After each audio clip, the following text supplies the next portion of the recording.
Good to see you again 2 years later. I know. My hair's still the same. Does your dad like that haircut is what I'm going to ask. Does everyone still love it? Everyone still loves it apart from Does you. it apart from me? Yeah. I wanted to play a little game. So I know you're a legend when it comes to making food, obviously. It's no brainer. Thank you. So I have some Bangladeshi snacks. Okay.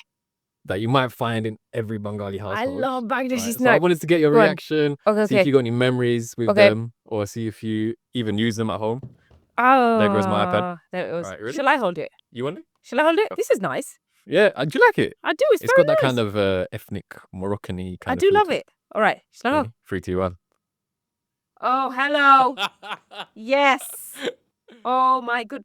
I literally bought these the other day because my son was like, he's doing his exams and he said, Mom, please will you buy me some mango bars? Oh, he absolutely loves them. These are so good. My dad has them in his in the kitchen closet, and he just grabs it when he wants. Yeah, like a sweet treat. They're so chewy. It's like soti. Yeah. But like nicer. It's nice after food. Yeah. Like Yeah. It's so good. Yeah. And my son, he wanted it the other day. And he's like, he's doing his exams, and he said, Mom, please will you buy me some mango bars? Because my dad always brings them back from Bangladesh. And I bought them. But because he wanted them specifically, I didn't want everyone else to have them. I slid them under his bedroom door. And then he was like, thanks, Mom. He sent me a text message. I love these. They're my absolute... And prawn, right? Yeah. I mean, are you even Bengali? You can't go wrong with Mr. Naga, right? But are you even Bengali if you don't have it in Mr. your house? Naga in your house? Can we please? Right. I love this. One of my friends... one of my bake-off friends, he loves spicy food, and he said, like, I want a really good chili pickle. So I sent him this, and he was like, during lockdown, and he was like, my goodness, he goes, that is... do you use it in any of your ingredients? Yeah, so I cook with it. Like if I'm making like a meat curry or something like that, I love cooking with it. But my kids actually really like it as a sauce. So if I'm making just a plain pasta, they mix a little bit of this. We mix a little bit of this with some mascarpone and some Mr. Naga and some cheese, and then you mix it in, and it's so good.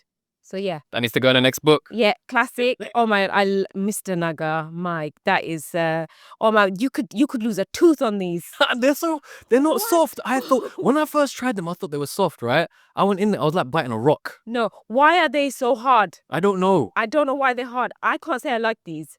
I'm with you on that. I'm not a big fan. It's in my house as decoration now. Yeah. And I don't think I'll be eating them. But just to prove how Bengali you are, you just have to have them.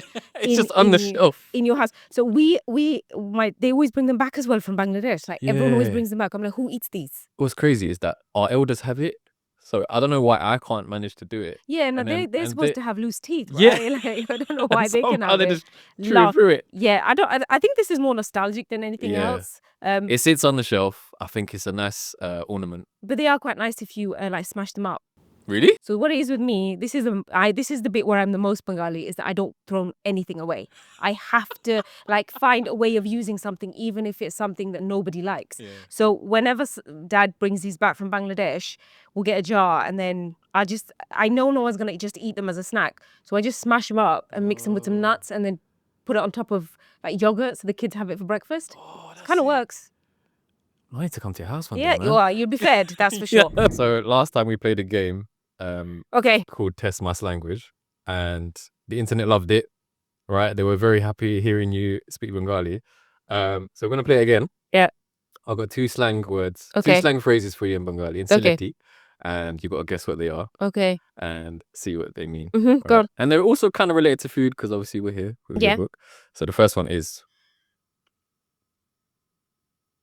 Guradim. Guradim? Yeah, well, like horse's egg. Yeah. But I don't know what that means. You don't know what it means? I've never heard that. Serious? No. So basically, it means when it's impossible, because horses don't lay eggs. Like, I have never heard that. It's a common phrase. I don't use it personally. I have never used that. I've never heard it. But I'm from Biani Bazar, so I don't know if that's like a... No, Bianis use it as well. Do they? Yeah.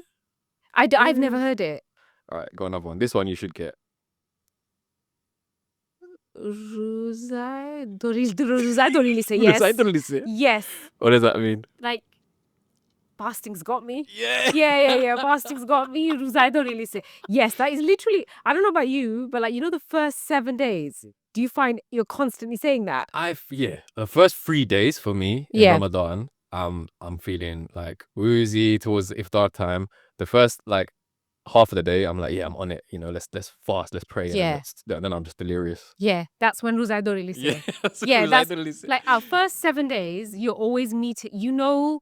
Whoever you learn through time who to avoid in the first 7 days. There's certain people you're like my my brother-in-law. I'm like, don't go nowhere near him on the first 7 days because he's vexed. Like people get hangry, innit? They get hangry and what are you like in your first 7 days? I'm just tired. I get really tired. But apart from that, I don't get hangry. Also, I think it's because I'm a mum and I have to cook. I don't have a choice. I have to just get up and do it anyway. So I'm lucky because actually everybody in my house fasts now. If I look back now to when my kids were small, I think it was really hard back then. Because you still got to go to the routine, taking them to school. You still got to go to school. You got to drop them off, pick them up. You've got to feed them. And even when you're hungry and you're like touching the food and you're like, oh God, I'm hungry. And sometimes when they don't finish their food, you finish their food for them, right? They're like, oh, well, I'll just finish it off because you don't want to throw it away. And you can't do any of that. So that's like, I think it's much harder when they're little. Now, everybody in my house fasts. So the kitchen is, no one goes in there. Yeah, that's true. What's your household like in suhoor time? Or we say fotabala. Fotabala. Yeah, we do. Fotabala, when they were younger, they were a lot more enthusiastic. So mine are now 18, 17 and 14. Oh, now you're trying to drag them out of bed. Now, exactly. I remember back to when my mum used to try. Some of us were up. I used to be up for fota, but my mum used to have to drag a couple of the others out and you're like, come on, utiza.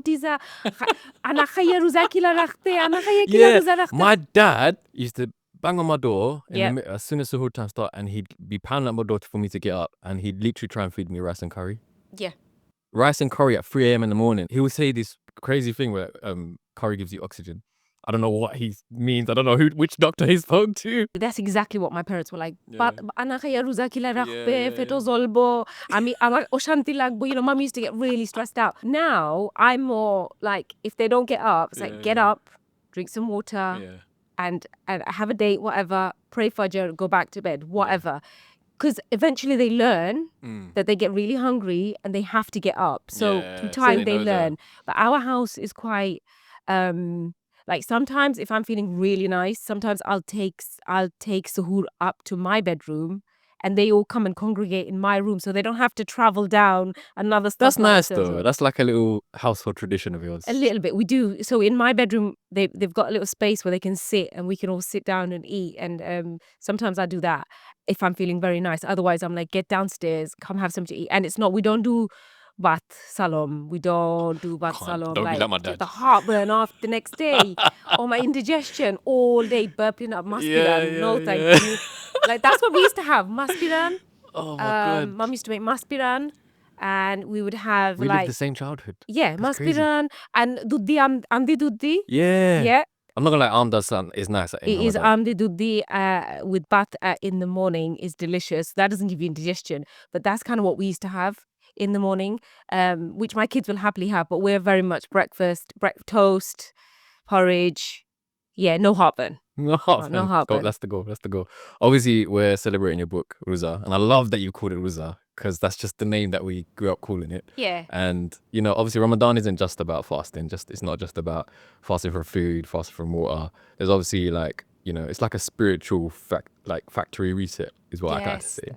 And when I'm fasting, especially in Ramadan, especially working in this industry as a creative, the industry kind of distracts me, so I'm always like kind of torn away from my deen sometimes, and then you miss Salah sometimes, and it happens. So in my Ramadan, in my Rooza, what I like to do is like trying to refocus, realign, recalibrate with my deen and try and learn how to balance it again with the industry. Yes. What kind of like personal fasting struggles do you go through?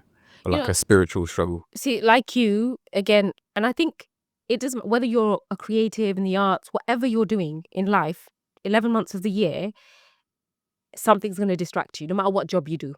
You are going to be distracted, whether you are like my son, who's an 18-year-old doing his A-levels, socializing, it doesn't matter what age you are, what you're doing, everything in life is going to distract you. And I feel really fortunate that we have this 1 month of the year that we have to force ourselves to really look inwards and think about what we're doing with our lives and taking time for our deen. And that is, for me, it's one of the Ramadan is my favorite month of the whole year because Firstly, because it allows me to look inwardly and say, actually, what am I doing wrong? What can I change going forward? And what can I do differently? It's a great time to see my children again, because they're at the age where they spend a lot of time in their bedrooms. They come down to eat barely, and all at different times.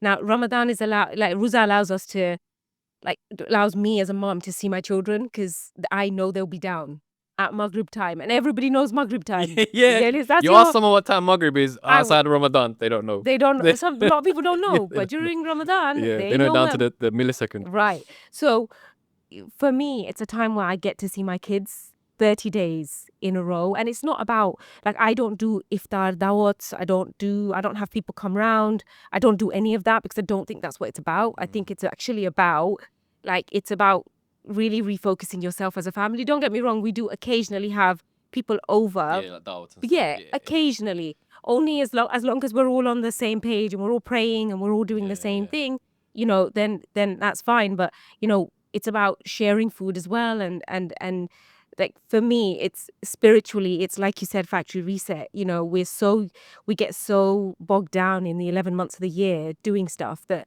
actually we forget our true purpose and we forget what we're here for.